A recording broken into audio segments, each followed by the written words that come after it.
Hey everyone, it's Hal, Quail Studios Guitar. This is another segment of Tales of My Guitars. And today we're going to talk about this little Fender guitar that I have. Let's see, it is a DG3. I have no idea if they make these anymore or not. I'm not doing this series because I want to show you the fantastic guitars that I have and brag about them. I want you to understand that you can start with any guitar that becomes available to you, and it can be a great guitar. This one I did not even pay a penny for. Well, technically I did put some money into it, but what happened was I was teaching at a place called SunHawk Academy in St. George, Utah. SunHawk Academy was a drug rehab for kids between the ages of 12 and 18. And so I taught there, I taught music lessons there, and this guitar was a SunHawk guitar, that's what they would call it. And eventually it got broken up. You know, a couple of the tuners didn't work at all. The nut was cracked, the bridge was broken, some pins were missing, strings were missing, and it sat in a counselor's office for 2 years.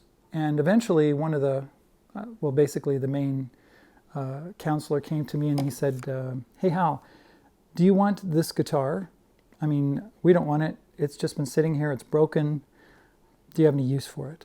And I said, I don't know. Let me look at it. I looked at it, and I looked at the neck, and I went, well, it's not too bad. I said, yeah, I'll take it. So I took it to my friend Dan. He used to have a place called Dan's Guitar Repair in St. George, Utah. Good friend of mine. And unfortunately, his shop is closed now. And he put a bone nut on it, a bone saddle on it, put new pins in it, straightened the neck, did a setup for me, made sure that all the frets were seated properly and filed them and made sure they were just perfect. He put new tuning machines on for me. He put a button right here so I could play with a strap. We even put a pickup in it.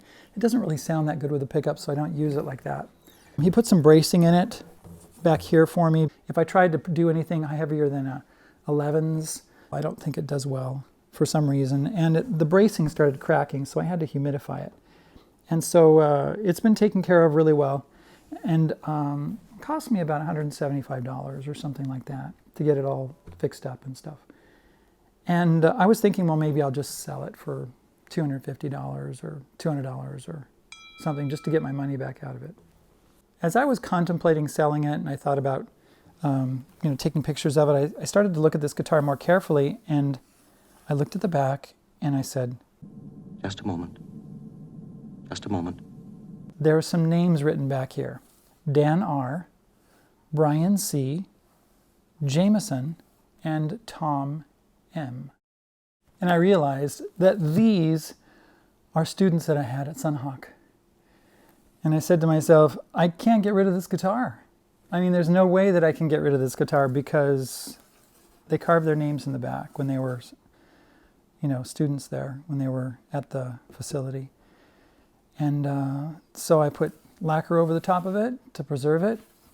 And I still have this guitar. And thank you very much, SunHawk, for giving it to me. Now, SunHawk is actually gone, so if you look for it in St. George, it's not there anymore because they had to close around 2012 because the economy was not that great. And so eventually I was like the last person there, one of the last employees to be let go because they valued my music teaching so much with the kids that were there overcoming addictions and things like that. Anyway, that's how I got this guitar. It's an okay guitar, especially with new strings. I mean, new strings, it sounds killer. Right now it's a little bit dull sounding, but I like it. It's a fun guitar.